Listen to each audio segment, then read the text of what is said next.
గీతతో కోట్ల మందికి దారి చూపించిన అతనికన్నా గురువెవరు? రక్షణ కోసం సముద్రం మధ్యలో ద్వారకా నగరాన్ని కట్టిన అతనికన్నా గొప్ప ఆర్కిటెక్ట్ ఎవరు? చూపుతోనే మనసులోని మాట చెప్పే అతనికన్నా గొప్ప సైకాలజిస్ట్ ఎవరు? వేణుగానంతోనే గోవుల్ని గోపికల్ని కట్టిపడేసే అతన్ని మించిన మ్యూజిషియన్ ఎవరు?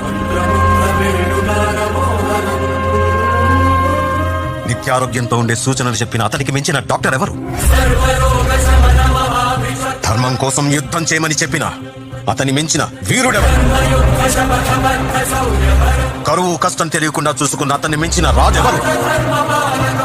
హోమయాగాలతో వర్షం తెప్పించిన అతనికన్నా ప్రకృతిని అర్థం చేసుకున్న క్లైమటాలజిస్ట్ ఎవరు? అన్కంట్రోలబుల్ ఆర్పిఎం తో తిరిగే సుదర్శన చక్రాన్ని